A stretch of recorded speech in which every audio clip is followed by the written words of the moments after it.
You are listening to yet another Clarkesworld Magazine podcast. I'm your host and narrator, Kate Baker, and I hope that you are doing well, all things considered. This is our second story for the month of April 2026, issue 235, and is brought to you by your ongoing support. So thank you for listening. Thank you for reading. Thank you for buying a subscription. Thank you for going to patreon.com/Clarkesworld or chucking a few bucks our way via a donation. We simply cannot do this without you, and I know things are tight and times are tough and the cost of living just keeps on increasing. And I hope that this podcast and this magazine are worth it to give you a little bit of a break, a reprieve, a jaunt into new worlds, meeting new characters. So thank you from the bottom of my heart. You allow me to keep doing what I love to do the most. Our piece is titled Dog by Tania Fordwalker. Tania Fordwalker lives on an island down under, appreciating the utility of a really big moat. A member of the Clarion West 22 cohort, her stories have appeared in Lightspeed, Beneath Ceaseless Skies, Gizmodo, Podcastle, and more. She collects conifers, hobbies, and pleasingly round rocks, and sports a doctorate in creative writing. The clicky wrists of a former Disney animator, strong opinions about airlocks, tick-borne red meat allergy, worst superpower ever, at least 3 defunct careers, and ADHD, obviously. So, my dear listener, I hope that you can sit back, relax, and let me tell you a story.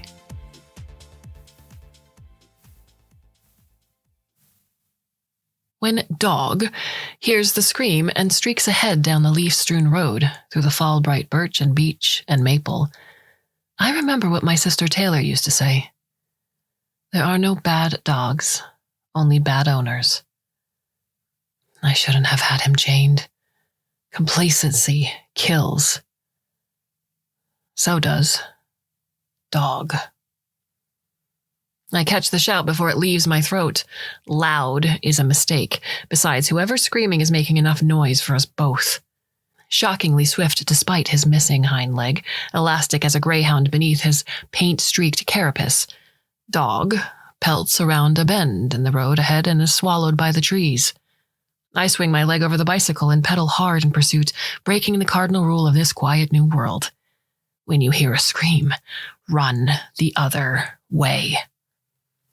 The downhill grade of the road seizes the weight of my bike's bulging saddlebags and overloaded trailer, and I fly toward the shrill screams almost as fast as any dog, standing on the pedals, handlebars warm and damp in my sweaty grip. Flashing beneath my tires, a decades-thick layer of rotted leaves cloaks the tarmac in slick treachery. Ahead, Dog flashes in stuttered glimpses between tree trunks, like a slice of forest come to life. My goddamn wisdom. I painted his carapace in fall colors for camouflage, and now even I can barely fucking see him. There, beyond my sprinting Dog, at the base of a gnarled hemlock, a huddled form of boy claws at the trunk like he's trying to climb, but has lost the strength in his limbs. His mouth is a stretched black O of terror.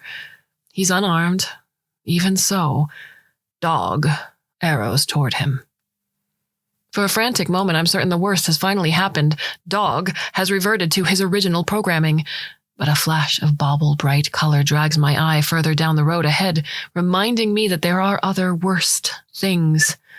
A glossy carapace, sunshine yellow beneath spatters of mud, a sleek wedged head like a candy banana. Shiny black almond-shaped eyes fixed on the shrieking kid, stalking him with the oily precision of a hunter built, not born. Another Dog. If I were on my own 2 feet, I'd run, but instead I recoil, stomping the brake. The bike's overburdened back tire skates across the slick leaves and slips out from under me, and I waste my frozen airborne moment of clarity on self-pity. This is how I die? Eating it off of my bike just 2 miles from home? And hit the dirt-cushioned road hard in a tangle of pedal and tire and flesh. Skidding, rotten leaves shoving cold, wet fingers up my jacket and tank top and up and under the only good sports bra I have left. Shit. I'm on my feet among my spilled supplies before the bike comes to rest, left elbow shrieking a falsetto of pain as I frisk myself for injuries, because while you're busy looking over your shoulder for a dog, it's this stupid bullshit that'll sneak up and kill you. Is it ankle twisted on a slick river rock, a tibia snapped across a jutting root, a thoughtless cut on a finger turning pink, then purple, and spreading black roots into your veins and making you beg for the military mercy of a dog to the throat. Numbness blossoms up my thigh, but my legs take my weight. I'm okay. I can run. Run before it sees me. A single fresh apple drops from the corner of a saddlebag and rolls down the slope toward the yellow dog, bouncing as it picks up speed. I freeze. Yellow's sleek head jerks up and points at me like an accusation. In a crash, my dog is on the yellow one. They roll, scattering leaves and dirt, fighting in eerie silence. But for the awful clang and scrape of metal, I can't tear my eyes away from the dented carapace across my dog's chest, which I had to screw back down myself. It took days of sweat and the slow sacrifice of almost every diamond-tipped drill bit in my possession to get through his outer armor. All that just to thread the 2 little screws that kept his chest plate attached. Oh, if Yellow finds my dog's weak spot... I swallow my protective instinct down, insane to think I could ever protect him, and make myself hang back at what you call a safe distance, if any distance within eyeshot of a dog could be called safe. Yellow is accustomed to fighting people, not its own kind, and it's still dragging its razor claws uselessly along my dog's underbelly with a blackboard shriek when Dog's plasma cutter hisses to life, spraying blinding blue sparks from between the tangled metal bodies. I've never seen him use the cutter on another dog before, and it rattles my already jangling nerves. Is he learning? Is this new or just new to me? The pair struggles on smoldering pine needles, locked together, and Yellow topples at last in a spasmodic tangle of limbs, the spider death dance signaling an unrecoverable error in its crystalline brain. My dog twists and wrenches at Yellow's throat with the crushing clamp of his jaws, periodically softening the alloy at the joint with a fresh blast of blue plasma. The wedge of Yellow's head tumbles free, bounces. It lands at the feet of the terrified kid whose face is a frozen bone-white smudge over his drab wall woolens. His scream, soundless now, his fists clenched together in front of his face in a pointless prayer. As I limp over to inspect the carcass, Dog wrenches at the wires trailing from Yellow's neck. That won't do. I still want these things as intact as possible for whatever good it does. Sit. Dog steps back and plonks his metal backside down on the leaves. Moistened membrane flickers sideways across his diamond-lensed eyes, clearing flecks of dry leaf away. He turns his scratched-up head to the kid. His one good ear pricks. We see it together, the bright point of metal jutting from the kid's fists. Oh, God. And Dog instantly drops into a malevolent crouch. Drop it! I snap at the boy, not Dog. Dog can't hear me now. Drop it if you want to live. The kid pants like a rabbit in shock, eyes wet and uncomprehending behind the trembling blade of the pocket knife. I lunge at him, clawing at his fists, trying to peel his sweat-slick fingers from the knife without slicing myself.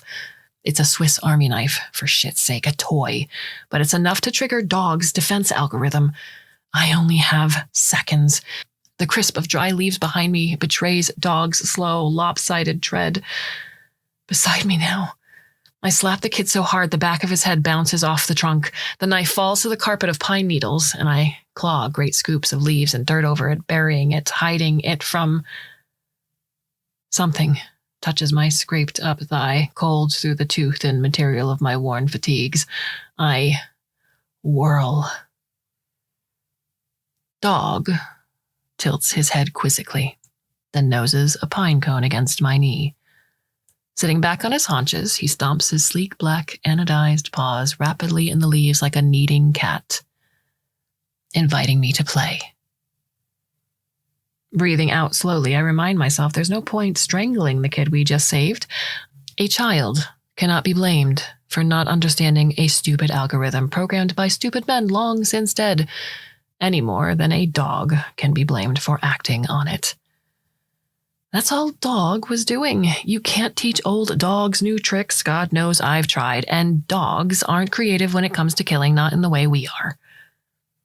Ignoring the whimpering kid, I cup Dog's face in one hand. The lenses deep in his eyes dilate, a deeper black softening the black.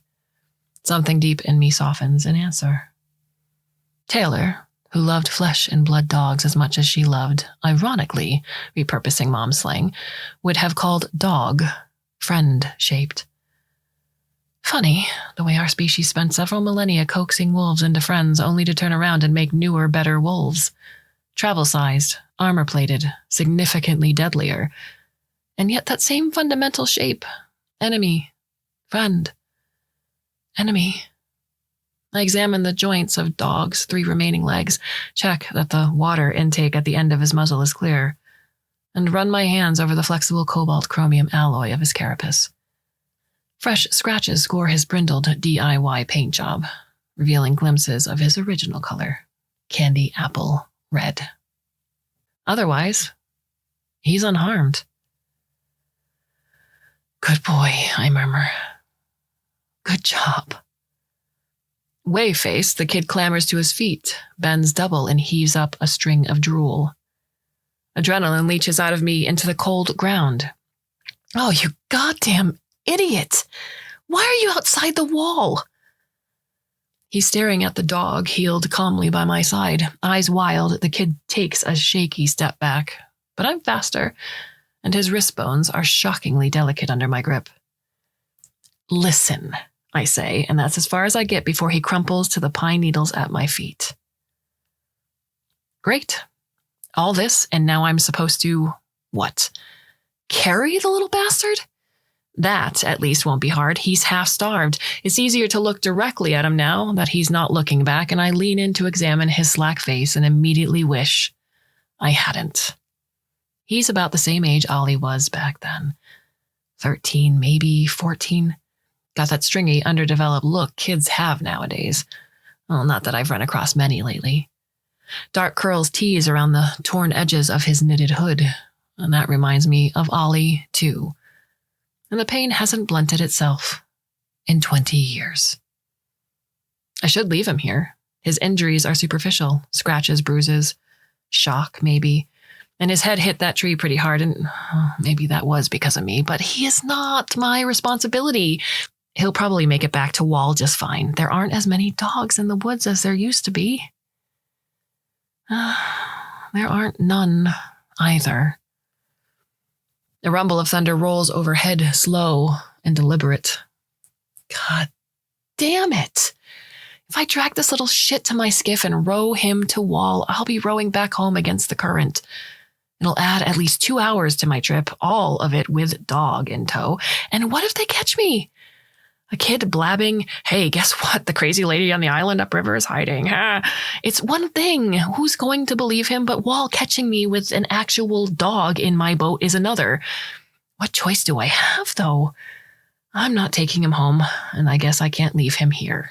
Dog nuzzles at the kid's freckled cheek and chirps interrogatively. Yeah, you just had to be a hero.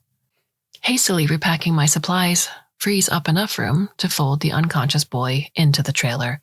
I lash both parts of the decapitated yellow dog atop the load on the bike's rear rack.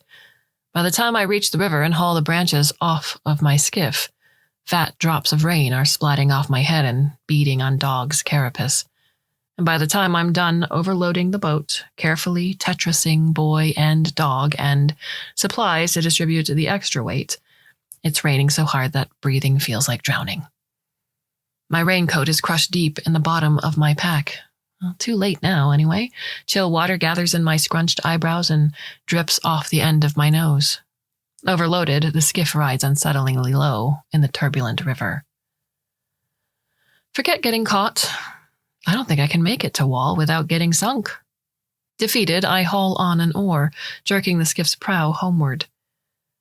I don't like this, bringing someone back to my island. Haven't had a visitor since Shotgun Man, and he came uninvited. Scanning the black water swelling high around the skiff's flanks, Dog chirps uneasily and wedges his head against my muddy calves. He doesn't like this either, but he never likes this part of the trip. He can't swim. No dog can. They're too heavy. Somewhere, in the millions of lines of code driving them, nests a clear directive on that point, which manifests as a cat-like terror of deep water. I've seen dogs climb trees to escape flooding. I've seen them climb in an attempt to reach my island, too.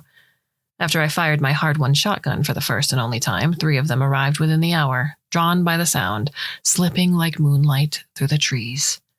They scaled the big pine on the far riverbank and perched, close as they could get.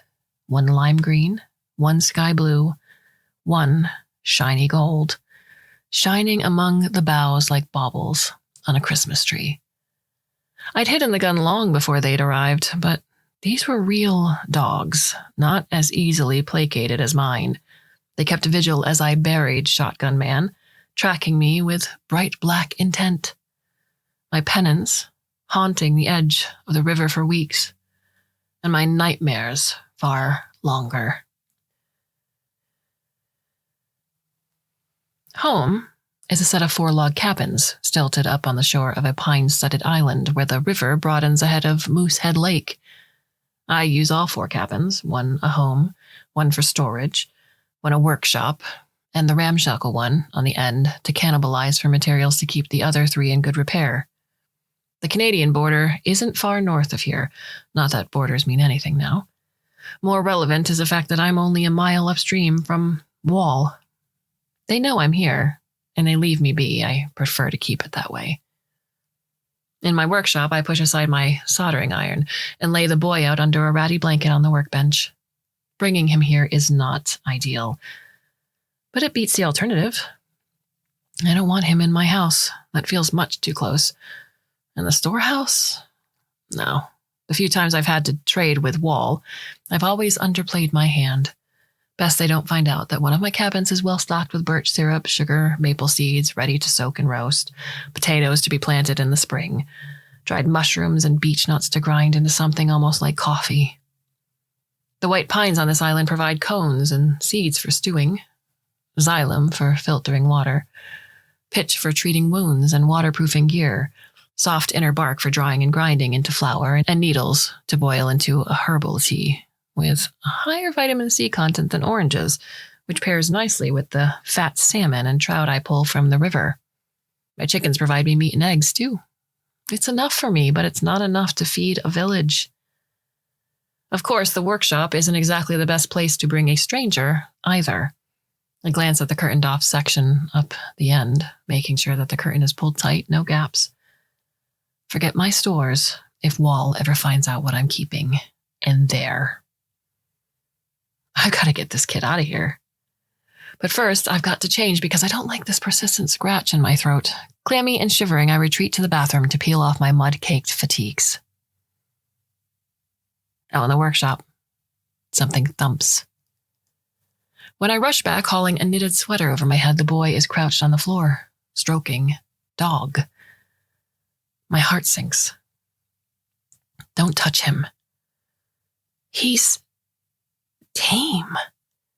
The kid is still pale, but his eyes are alight with wonder. How? None of your damn business. What are you doing outside the wall? None of your damn business, he mimics. Kids are annoying. I'd almost forgotten. Now that this one's awake and wary, he doesn't look as much as Ollie as I thought. At 14, my nephew's face still clung to the lingering softness of childhood and to other childish things. Curiosity, enthusiasm. He thought it was cool, the work I did. Ollie thought more of me than I deserved. This boy from Wall is smaller than Ollie was. Kids now are all elbows and teeth and suspicious squints. But older, maybe. I'm not sure he's ever been a child in the way we used to use the word. And if he ever were, he skipped straight to adult. Teenagers are a luxury this world can't afford. He's still a dumbass with an underdeveloped brain, though. What am I going to do with him? It flashes into my head then, the thing I've been trying not to think about. Blanket shrouded in the back of the closet. The shotgun. No. God. No. Beg, bargain, bribe, threaten. None of my options are great, but no. No, I'm not a monster. The kid stands slowly, leaving my traitorous dog pawing at his patched denim jeans, and stares around my workshop, taking in the 3 mismatched computers hooked up to my solar array, the soldering iron, and the curtained-off section at the end of the room. I tense up, ready to intercept him if he moves that way, but his gaze slides on by to the neatly labeled wall of tools, the plastic drawers of nuts and bolts, the rolls of colored wire arranged by gauge. I reset everything daily. It gives me a sense of control. Judging by the kid's wary expression, it might also give me an aura of mad scientist. Where are we? He says. Grady's Echo Camp and Wilderness Experience, I mutter. The kid makes a face, and I can't say I blame him. Practically every word of that sentence must be gibberish to someone his age. My place. Up river. It took me years to start thinking of it as mine. Back when bits of paper counted for something, this was Max Grady's uncle's place. I wasn't even supposed to be here. If Max Grady's uncle hadn't bought it dirt cheap during the war when nobody was taking holidays anymore, if I hadn't had that stupid fight with my sister when she told me I needed to start showing up for a change, if it hadn't been for the end of the world party, when I was still so angry I showed up and downed half a bottle of tequila and banged Max Grady on the balcony of his best friend's parents' house. Oh, if I hadn't still been so drunk that when Max fucking Grady said, "Let's take this party to the great outdoors," I threw a fistful of clean laundry and a toothbrush into a ridiculously small weekend bag and stumbled into his car. I still have that bag. I use it for carting firewood. You're the tinker. Mom says you... The kid cuts himself off, flushing. I bet you can guess what his mom says. I try to refocus. Been a minute since I've had to hold a conversation, and this one's important. Listen. We need to talk about... Where's my knife? Eyes widening, he pats his pockets. Oh, your knife? That little piece of crap that almost got us both killed? I left it out there. The kid dashes a hand through his curls in clear frustration, wincing at some bruise hidden there. I went all the way to the town to find that. It took me 4 years to work up the courage to scavenge Greenville. Dogs see better and move faster in urban environments. This kid is insane. The hell do you need with a knife anyway? Your wall. Doesn't matter. He scowls down at his boots, rabbit fur uppers stitched onto car tire soles. Look, I try again. Can we just... You gonna kill me or what? His bright blue eyes lock onto mine.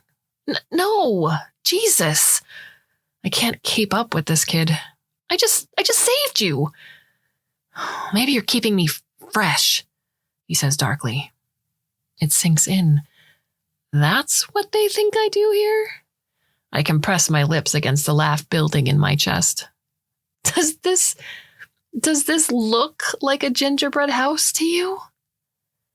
Well, you got no crops, no sheep, so you eat people. That's what everyone says. I shrug. Let them. I'm not about to explain what I got going here after I trekked to the neighboring National Parks Tourist Information Center and scrounged up every book I could find about the flora of the area. That was after my third winter, the first bad one when I'd finally run out of the stockpile of tinned food never claimed by Max Grady's uncle. Rest his soul. And I resorted to eating the squirrel who'd been my only companion. Rest his soul. Since the end of week 1 when Max and the others went to look for their families in Boston. Rest their souls. But they're wrong, aren't they? The kid goes on. You hunt, don't you? With it. Statements, not questions, spoken with the ironclad conviction of someone who doesn't know shit. We both glance at Dog, who is chasing a pine cone around the wooden floor. All the skitter and scritch isn't helping me focus any. My brain feels like hot porridge behind my eyes. Dog doesn't kill animals, I mutter. Why? Animals aren't packing. unlike some. My antipathy toward having aging crossbows waved in my face is the other reason I rarely trade with Wall. The kid barely seems to register the rebuke. So, that's why he kills other dogs? Because they're weapons? Thrown by how fast he put it together, I grunt an affirmative before I think better of it. But that's amazing. He could help us. And there it is, sitting between us like a rapidly cooling dump on a dining room table. No, he can't. Nobody else can know about this. His blue eyes cloud over. Why? Oh, because I said so. I immediately feel ridiculous, and his audible scoff doesn't help. Because I saved your life. The kid jabs a finger at Dog. He saved my life. Pleased by the attention, Dog stomps his 3 paws in a joyful flurry, a tiny tap dance on the floorboards. Unexpectedly, the kid smiles. I lean in, slow. The tickle in my throat is threatening to collapse into a cough. What makes you think I'm not actively saving your life right now? You already said you're not going to kill me, he says smugly. Well, that was before you made it so fucking tempting. I narrow my eyes. Anyone know you're out here? Yeah, he says too fast. And they're looking for me right now. Bullshit. He scoffs again, but quieter this time, and his eyes flicker back and forth like he's worrying over something. I bet I know what. Oh, you'll be in deep shit if they find out, I murmur. Won't you? The kid reaches down to stroke Dog's head. So will you. Oh, mutually assured destruction. Great idea. That always works out so well. I guess I can keep my mouth shut, the kid says nonchalantly. If you let me come visit. Visit? Is he serious? I never should have brought him here in the first place, especially not with what's hidden behind the curtain a few feet away. Why the hell would you want to? It's better than home, I guess. The statement hangs in the air, an invitation to ask. I don't. My head hurts. I just want him gone. Once he's safely back in Wall, he won't come back, surely. Not after the scare he had out there this time. Fine, I rasp. Whatever. But you lie to them, you understand? Not a word about what happened or where you were. Nothing about me. Promise? Promise. Fine. Beaming, he looks like Ollie again. For a moment. When I row the kid downriver, I wear my raincoat, but it's too little, too late.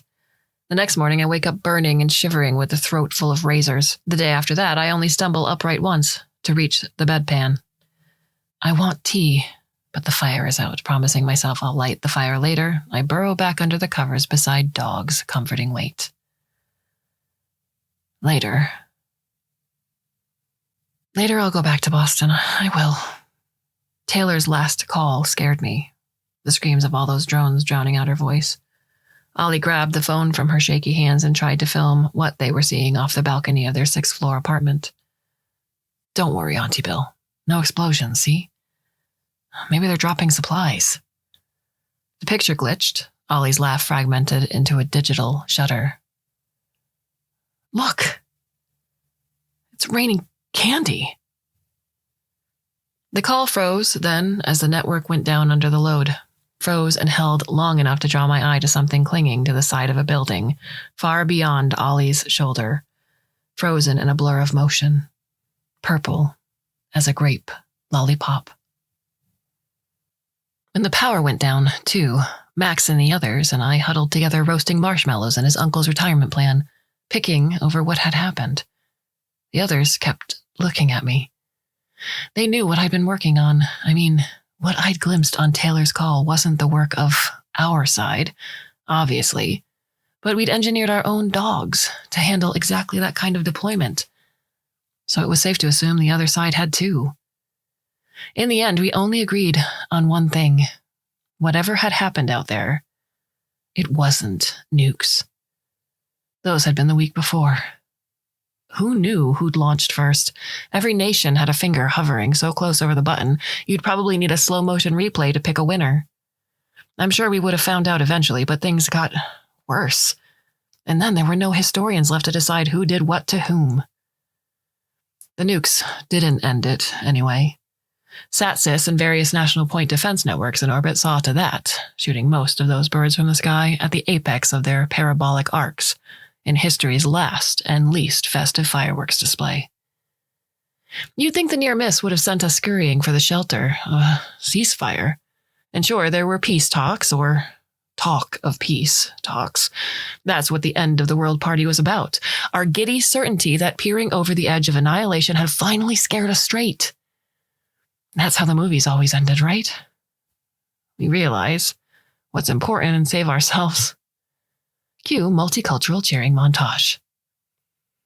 Only to know another nation tried to exterminate you with such finality? Turned out there was no coming back from that, not for the guys in charge. Having failed to destroy the world, they set their ambitions on destroying each other. That's when they released the dogs. I say they. To be clear, I'm pretty sure we sent ours first. I open my eyes and Max Grady is staring out at me from the open window of his car, his disbelief souring into contempt. How can you stand not knowing? Later, it's been a month. I could go after them, but I'll wait just a little longer. Later. Too dangerous in the snow. I'll go in the summer. Later. No point going if I'll starve on the way. I'll figure out the food situation first. Later. 5 years later. 10 years. 20. Later. A cloth, cool and wet, drapes across my forehead. Water pools around my closed and burning eyes, trickles between my parched lips. Dog settles on the blanket at my feet, his dense weight anchoring me to the world. Later, I wake up and Ollie, my Ollie, is sitting on the end of my bed holding a damp cloth, and the joy burns so bright, tears sizzle down the sides of my face, and later still, I wake up for real, and he's still there. But he's not Ollie, no. Ollie's dead. Hey, I croak. Hey, the kid says, unsmiling. I looked behind the curtain. We stand together in my workshop, Russian dolled up in 3 layers of oversized sweaters. I'm nursing pine needle tea in a scratched mug that once belonged to Max Grady's uncle, who was quite the aficionado of the pithy slogan. This mug reads, "In my defense, I was left unsupervised." The kid left the curtain gaping open. I imagine he wrenched it back with a flourish worthy of the magnitude of my secret. I should be terrified, but all I can muster is a grim resignation. When the inevitable finally comes, it's almost a relief, isn't it? Wondering if I'm still running a fever, I take another sip of tea. In the alcove, beyond the curtain, floor-to-ceiling shelves bow under an array of candy-colored carapaces, with their sleek black legs folded neatly beneath them, their wedged heads resting on their paws. They're hot pink, orange as a clownfish, lime green, the iridescent blue of a peacock's throat, cyan as a robin's egg, and every shade between. I've arranged them by hue because it pleases me. You gonna say something? The kid murmurs, eyes fixed on the dead dogs. The color thing is wild, I remark. They wanted us to see them coming. That's not entirely accurate. The whole point of dogs as compact, autonomous ground weapons was to accomplish what drones couldn't. Everyone had drones, and radar, and LiDAR, and automated ground-to-air defenses. By the end, the drones were just $100,000 clay pigeons. Well, when they go high, you go low, and dogs were the lowest of the low, swift and small and silent, brilliant at finding cover, and so thermally neutral they slipped under the radar, literally and figuratively. The best way to spot a dog was with human eyes. Of course, by the time a dog got close enough to see, the beholder was already screwed, so they didn't just want us dead. They wanted us terrified before we went. I sip my tea.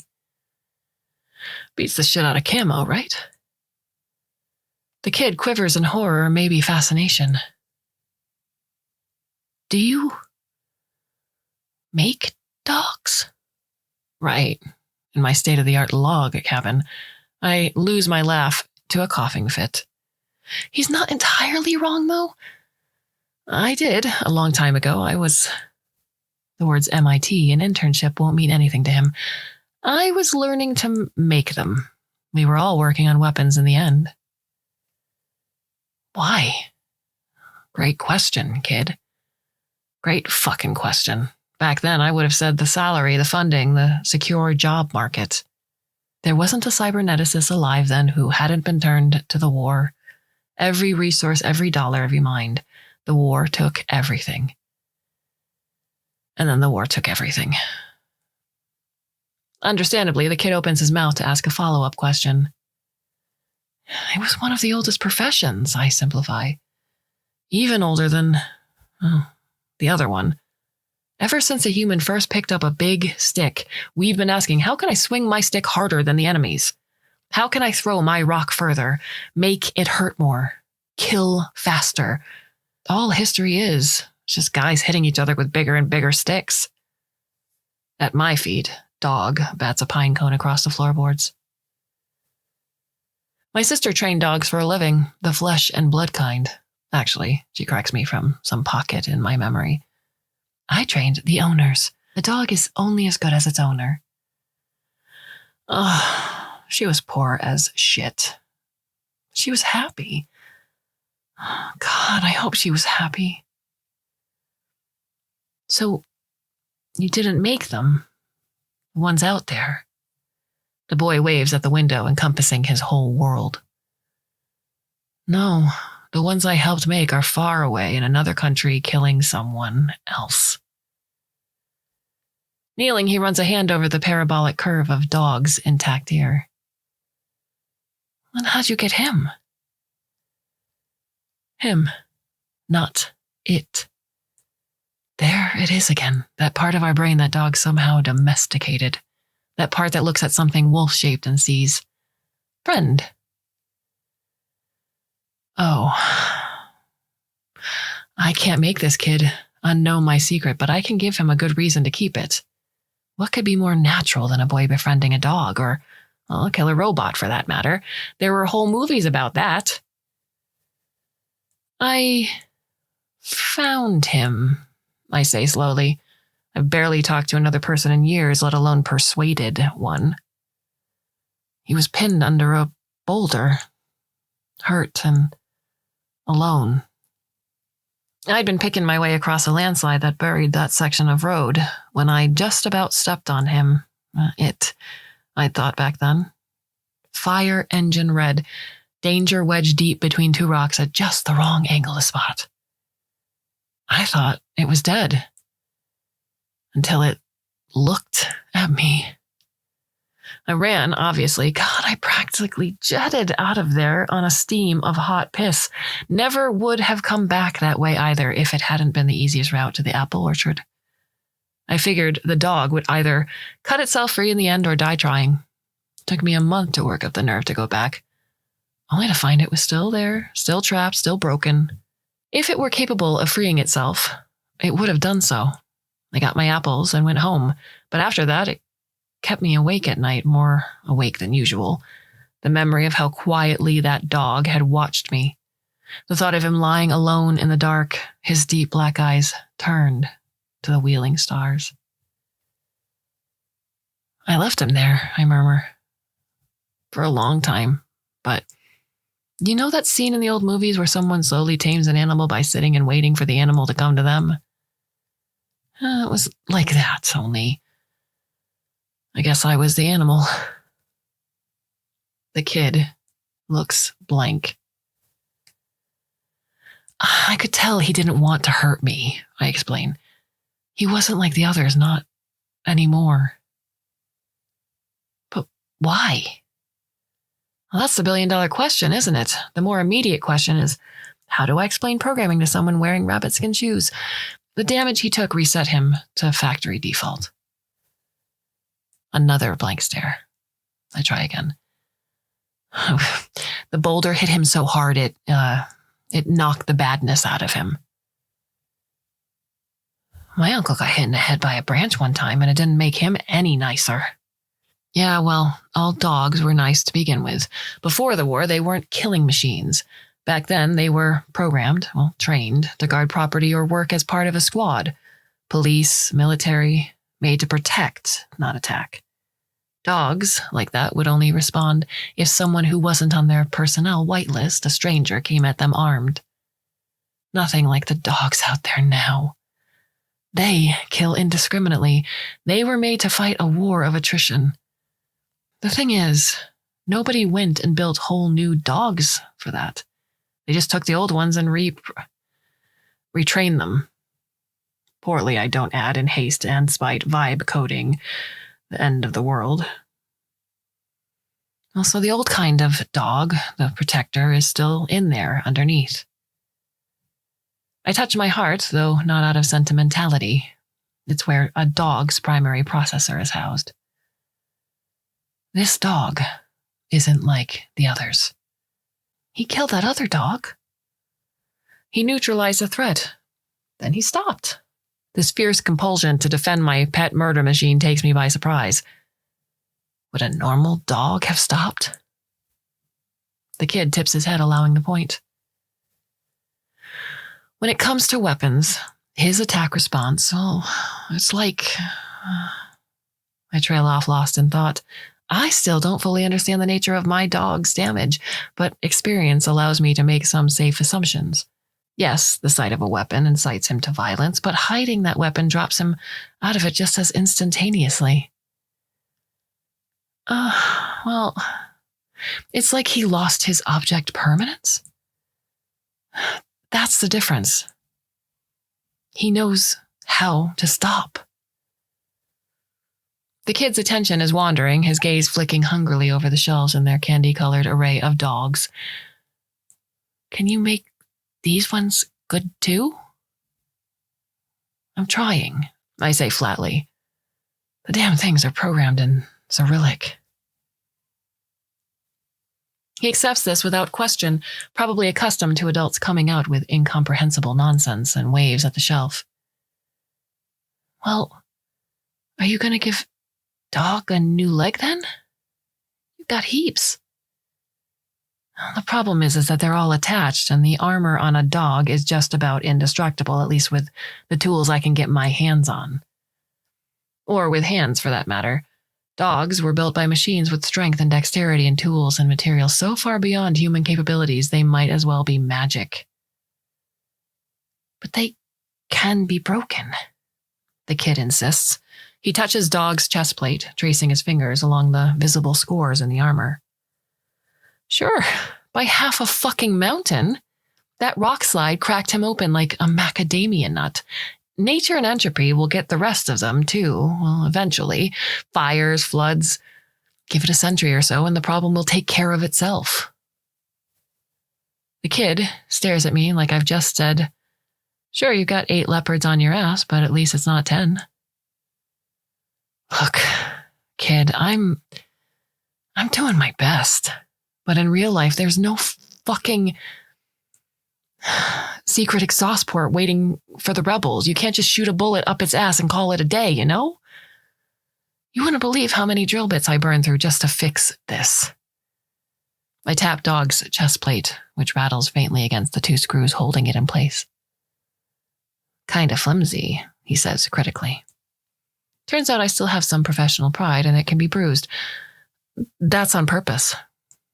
Why? I hesitate, feeling shitty about it. Take out one screw and the whole chest plate swivels open on the axis of the other to reveal Dog's crystalline heart, tender and unarmored. He doesn't register a screwdriver as a weapon, so if I ever feel like I'm not in control, well, the thought used to comfort me. Now I'm thinking maybe at some point I should go ahead and add a third screw. Because one day, I say at last lightly, I might need to shoot a bullet up his ass. The kid rakes a critical stare along the shelves full of dead dogs. This is some Frankenstein shit. Surprised, I lower my mug. You've read Frankenstein?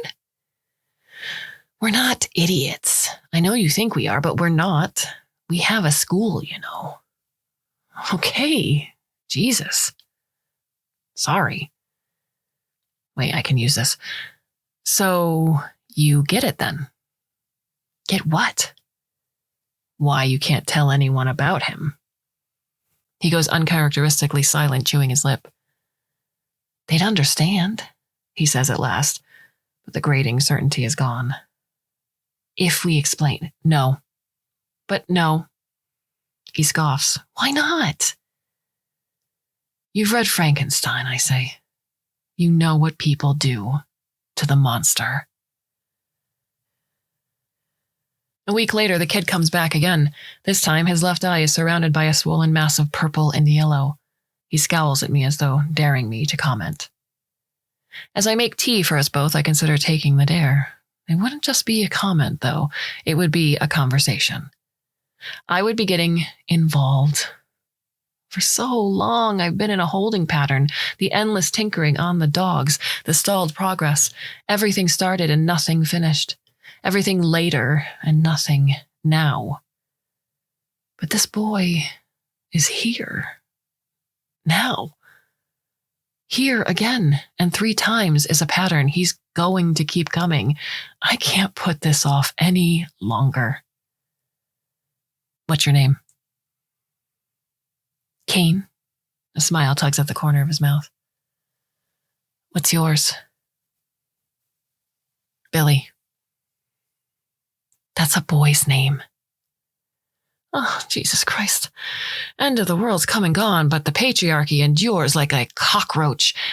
Billy, with an I-E. My mom named us, my sister and I, after her favorite pop stars. Grandpa told me about pop stars. They were hot and crunchy with sweet stuff inside. You didn't even have to mix anything to bake them. I don't bother to correct him. He's probably had his fill of old farts reminiscing. The mug I set down in front of him features a cartoon goose wielding a knife alongside the words. Peace was never an option. Kane sniffs his tea, sticks the tip of his tongue in, takes a sip, wrinkles his nose. And there's that flash of child again. Someone hit you, Kane.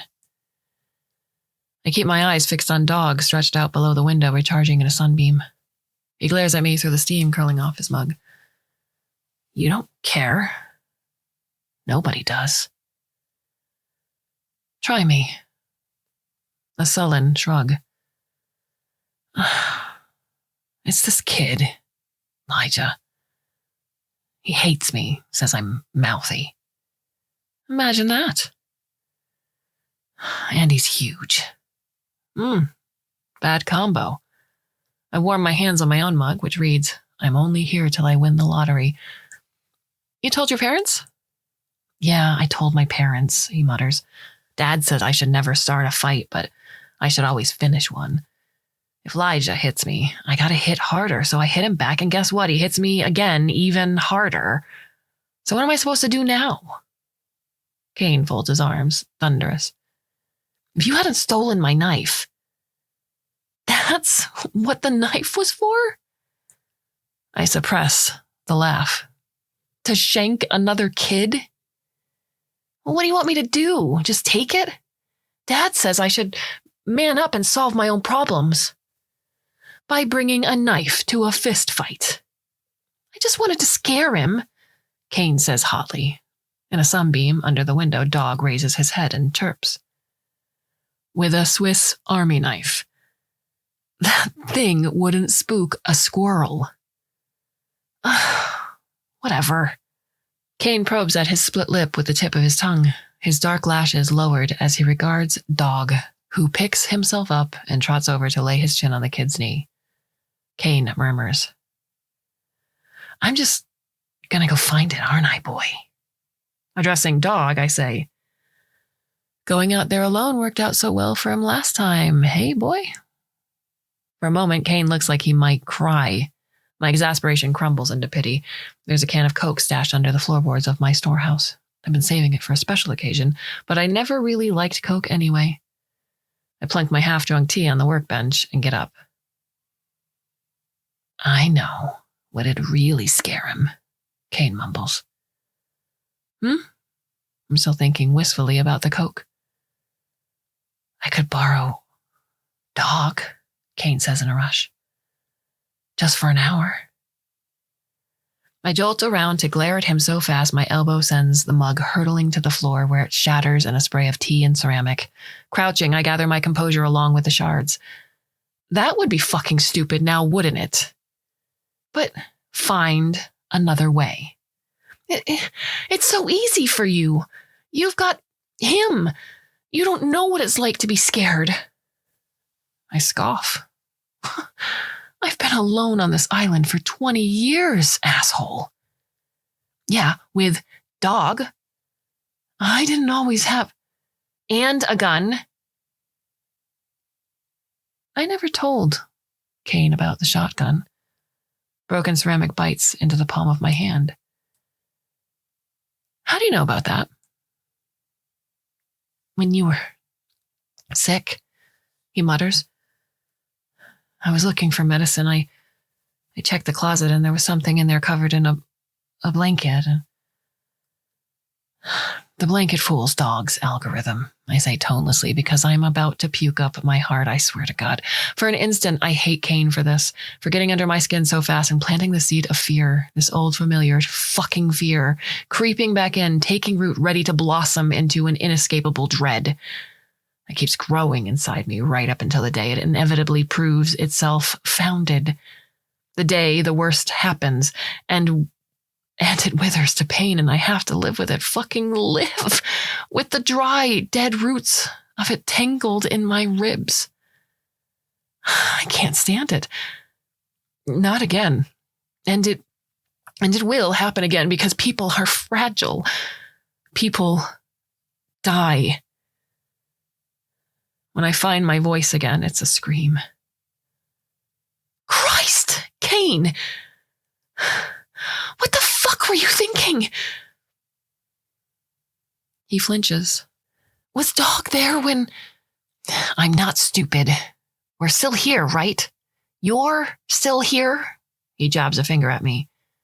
Because I helped you. Why would you help me? What part of secret is unclear to you? With effort, I uncurl my fingers from the shard of broken mug. Livid pink lines score my palm. But it'd still be a secret. He almost knocks over his tea in his haste to lean toward me, blue eyes fierce as a midsummer sky. I could get Elijah to come outside the walls where nobody would see, nobody would believe him. I said no. Not ever. Conversation over. This is the first real argument I've had in years. My heart punches to my ribcage, wanting out. I dump the shards on the workbench. He's not even yours, Kane mutters. Anyone could have found him. I badly want to send him packing, but then his continued silence is probably the only thing standing between me and an angry mob from Wall. I take a deep breath. I know you're frustrated, and I promise you, whatever. He pushes his mug away and stands. I knew you wouldn't care. I want to help you, Kane, but not like this. We're going to use our brains, okay? Where'd that ever get you? He hefts his knapsack over his shoulder and walks out the door without waiting for an answer, which is just as well because I don't have one. He won't come back. Or he will, and he won't be alone. When I sink to the workshop floor, Dog comes to see me, wedging his head under my arm and leaning his solid weight against my side. In his deep black eyes, I see my own face reflected, an unfamiliar mask of creeping age and exhaustion and dismay. We could always leave, I murmur, running the idea past him. Dog whines. In the end, like always, I do nothing. For several days, nobody comes. It's threatening to snow, miserable weather, but this is the best time of year to strip the soft inner bark from the white fur. A chore mindless enough to keep my circling thoughts from eating me alive. That's what I'm doing among the pines, Dog by my side, when Kane finds us. Sorry, he says softly. The bruise ringing his eye has faded to yellow. Want some help? I'm so relieved that I drop my scraper. Before I can bend to pick it up, Kane holds out his Swiss Army knife, a sliver of shining metal pointed at me. For an instant, nothing moves but the lens's deep in Dog's eyes, dilating black, before he relaxes and drops into a play crouch to nose at a pine cone. It's just a chisel, Kane says. Swallowing the watery twinge in my guts, I pick up my scraper. You shouldn't have gone back out there. I can handle myself. Kane sets his chisel in clumsy enthusiasm to the bark. I want to ask if he's still planning to wave that ridiculous little thing in his bully's face, but we only just got that can of worms sealed shut. For the rest of the afternoon, Kane helps. He peels potatoes for dinner, splits logs, and in the end goes off with Dog to gather kindling. Feeling the promise of snow in the air, I retreat to my workshop and mix small pots of powdered pigment, blue and gray and white, to paint Dog's carapace for winter. I glance out the window now and then to pick out Dog and Boy playing fetch with pine cones through the trees, the wind ruffling Ollie. Kane's curls. Sometime later, absorbed in my pigments and linseed oil, I realize I haven't heard them in a while. Wiping my hands on a towel, I step out of my workshop into the late afternoon chill. It's so quiet. I think I know, then. It's the quiver in my belly, a warning delivered too late, the wild denial that follows it. It'll appear between the pines. Any minute, and I'll feel a swoop of nauseating relief of a kind I haven't felt in decades, and later I'll ask myself how the hell I let this happen again, and what I'm going to do with it, this new precariousness that comes from having something to lose. My armor is not as strong as Dog's.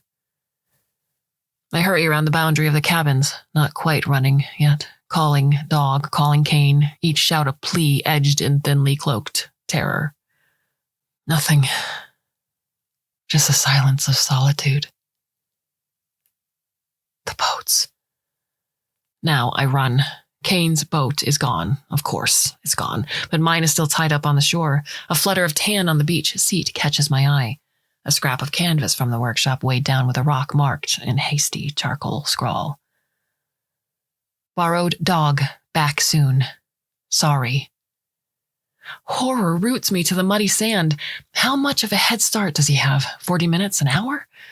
It makes no difference. 40 minutes is already too many. Whatever's happening downriver is unfolding without me. The only rational thing to do is wait. Kane might be back before dark, glib and triumphant, no harm done until I shake him to death anyhow. Or he might not come back at all, and I can go fetch my Dog, secure in the knowledge that no one can harm me because anyone dangerous enough to hold a weapon isn't a danger anymore. I should wait. Like I always have. Waiting works. Waiting is why I'm still here. I'll just wait until there's no dads dispensing bad advice. No grandfathers reminiscing about Pop-Tarts. Nobody sewing rabbit skin boots. No bullies. No brash boys with dark curls peeking round the edge of a knitted hood brandishing their foolish little knives. I sprint to the workshop to fetch the blanket-wrapped shotgun and a wrap of hand tools, laying these bundles across the benches of my skiff like I laid Kane down not long ago, his small, limp body wrapped in my coat. The tools are the ones I use when I clean and oil Dog's delicate insides, where the cracked armor no longer keeps dust and dirt wholly at bay. Every time I do it, I check that the screws I rigged still turn smoothly, admitting me to the crystalline tangle in his chest, his heart, his mind. For Dog, those are one and the same. He's always so good and quiet when I clean him, so trusting when I reach beneath his armor to touch the fragile palace of his soul. I push off, letting the current draw me downriver, letting it carry me to Wall. Like a fairy tale castle in the mist, Wall rises from the island in the center of Moosehead Lake, where the deep water serves as a natural moat. The survivors who found this place in the aftermath, first taking over the cabins and trailers of the old campsite on the island, and gradually adding a sprawling assortment of campers, shanties, and broken-down RVs, built the high wall that gives the island its name. And much like a fairy tale castle, it's protected by 3 kinds of magic: water, stone, and flesh. Those last 2, the wall and the guards who patrol it, shield the place from other people, but neither can stop a dog. The only magic with any real power here is the unbroken expanse of lake between 2 piers, one jutting from the island, the other from the shore, each terminating abruptly in crumbling charcoal, the 2 vestigial ends of a bridge long since burned. I row closer through half-hearted flurries of snow, gloveless fingers aching and blistering. Fucking skiffs. I have to sit facing the stern to row, have to approach Wall with my back turned, and the water is so still it feels like I'm trapped in place, and it's Wall that is in motion, creeping up behind me. The terror I've been fighting to keep at bay taps me on the shoulder, and I jolt around. Wall is still Wall, but a softening veil of mist thins as I approach, stripping away the magic to reveal an ugly jumble of stone and wood and rustling sheet metal patched with cement, topped with battlements like broken teeth where, whenever I've come before, guards stood watching with tight eyes and tight lips, fingers tight on the triggers of crossbows strung tight. Today, there are no guards, and the mist isn't just mist. I didn't spot the columns of smoke before because the icy wind shreds them the moment they peek over the battlements. The sour stench of burning plastic and God knows what else threads the cold air. In the shadow of Wall, boats still crowd the wet sand. No mass exodus then, just the telling quiet of an absence so vast it beats at my eardrums like thunder, and I wish something would break it. A shouted warning, an alarm bell, the threat of a crossbow bolt to the head, anything, please. Thump. My skiff strikes something solid, drifting below the black surface of the lake. My heart sloshes in the bilge of my guts. I don't want to look, but it's draped around the bow, dragging me off course. A dead weight. Gripping the oars so tight, my knuckles crack. I lean over the black lake. She floats face down, her pale hair fanned out in the water, bare arms and bare feet mottled gray with cold. She must have been indoors before, to flee into this freezing air, coatless, shoeless, to fling herself into this frigid water. Her panic must have bordered on madness. She didn't drown, or she would have sunk. Maybe hypothermia, or maybe... I can't bring myself to turn her over to look for injuries. It doesn't matter. With one oar, I push the floating body aside and row on. The island side pier rises to meet me. I fling a hasty loop of rope around a piling and gather the blanket-wrapped shotgun in my arms, cradling it against my shoulder like a sleeping child, careful not to let even an inch of dark metal show. As long as Dog can't see it, I'm safe. Fingers numb, I haul myself one-armed up the rickety ladder. My eyes draw level to the deck of the pier and to the gate and wall. Open drawbridge down to the pile of rags and broken limbs all spills out across it. As though in its final convulsions the town vomited up its dead. Most are unarmed. This wasn't dog. Or not just dog. This was panic. A crush. They were trying to flee through a solitary exit that was opened much too late. The corpses must be 4 deep in places. I can't pick my way past. There's no solid ground to stand on. Only the dead, but I have to get inside, have to find Dog, who is certainly alive, and Kane, who still could be. Swallowing saliva, I close my eyes and scramble over the jumble of backs and limbs, trying to do it in as few steps as I can, but my legs are water. And all this flesh below my boots is treacherously soft, and my foot sinks to the knee between someone's thigh and someone else's stomach. Jesus God! Still warm.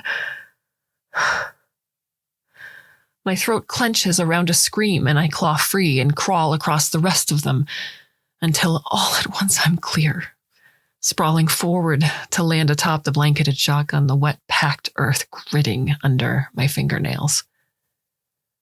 Panting, I meet the sightless stare of a guard slumped over the drawbridge release, his crossbow still stowed on his back, his throat a leer of bone and gore. A moan deep in the pile behind me. Only wind in the battlements. I don't turn back. Ollie isn't there. Dog isn't. I lurch around another guard face down and broken in a congealing pool of blood. He fell from his post, or was dragged from it. There are fresh gouges deep in the stone where Dog climbed, claws plunging into the grout, zeroing in on the first weapons he saw. I skirt the charred skeleton of an RV, popping and cracking melted rubber, still trickling acrid smoke that mingles with the awful copper tang of blood in the air. Through stinging tears, displayed bodies I pass by, swim and jolt with the illusion of life. The small ones are children. I avert my eyes, but I can't stop my imagination filling in the missing pieces. And the triple slash of diamond claws, fragments of skull staved in, the blistered blackening left by a plasma cutter. I'm cold. I'm so cold I can't feel a thing. In the open space of walls at Central Square, a blaze of fall color lies, curled pin neat beside a splayed body capped with a tangle of dark curls. Kane, one outflung hand clenched in the mud as though he's clinging to the world. Wet black patches of blood soak his woolens, but his chest is moving. Dog's good ear pricks, and he rises, stomping his nimble paws in a welcome dance. All my tangled up horror and shame and relief heave out of me. He's here. He's alive. I don't remember crossing the square, but I remember the mud soaking through my jeans when I kneel in front of them, lowering the bundled shotgun to the ground. Careful. Careful. Kane's eyes crack open, vivid blue in his milky face. His chest is open too, 3 slashes across the heart. Shallow cuts as though Dog held back. Shallow breaths too, each pushing out a sluggish trickle of blood. This cold slows everything, even death. I could get him back home in time, I think. Stitches, antibiotics, I could nurse him back to health like he did for me. Keep him alive another day, then another, and another. And then what? People are weak. People die. Dog nudges my thigh, leaving a crimson smudge behind, the gore streaking his carapace mercifully lost among his autumn camouflage. I lift his chin to wipe his face clean, and that's when I see the cool glimmer at his chest. His armor hangs on a single screw, exposing his heart. My insides turn crystalline. 2. What did you do? I don't know who I'm asking. Kane's eyes roll to Dog in desperate terror, and his throat clicks 3 times, mechanical sound. Before he gets the words out. Kill In the mud, his fingers twitch, revealing a flash of candy, apple, red. His Swiss Army knife, I lunge, like the first day we met, working the exposed blade out from under his fingers and hiding it from Dog, the steel branding a line of cold fire across my palm. 2 lines. Both the screwdriver and the knife attachments have been swung out. Oh, stupid boy. He used the screwdriver to open Dog up, and Dog let him because he doesn't understand that a screwdriver can kill just as well as a blade, and because Kane doesn't understand that either. He switched to a knife to finish the job. And when Kane turned to a weapon, so did Dog. People are weak. People kill. They kill with sticks and knives and big red buttons and dogs and guns. The weapons change, but the hands holding them all belong always to the one species we could never tame. And so here we are again in a morass of fire and blood of our own creation. This isn't the kid's fault, it's mine, of all people. I should know there are some things that can't be reprogrammed. Oh, I'm so tired. Under the dragging blanket, the shotgun is an impossible weight. My arms tremble beneath it. I fumble through the soft folds for the safety. As the boy sags in relief, Dog tilts his head to one side, his dark, trusting eyes turned up to mine, reflecting the silver sky. Do it, Kane murmurs. Tears freezing on my face, I lift the shrouded gun and do what I must.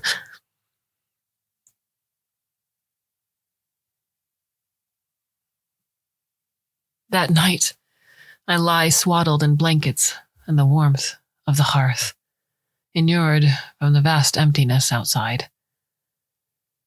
It's quiet here with just the 2 of us. Dog watches over me, his eyes alive with reflected firelight, his weight bearing me down into sleep.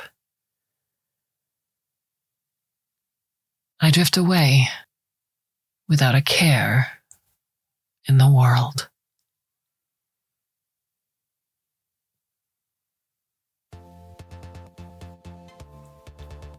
What are your thoughts on the story? You can send me an email, kate@clarksworldmagazine.com.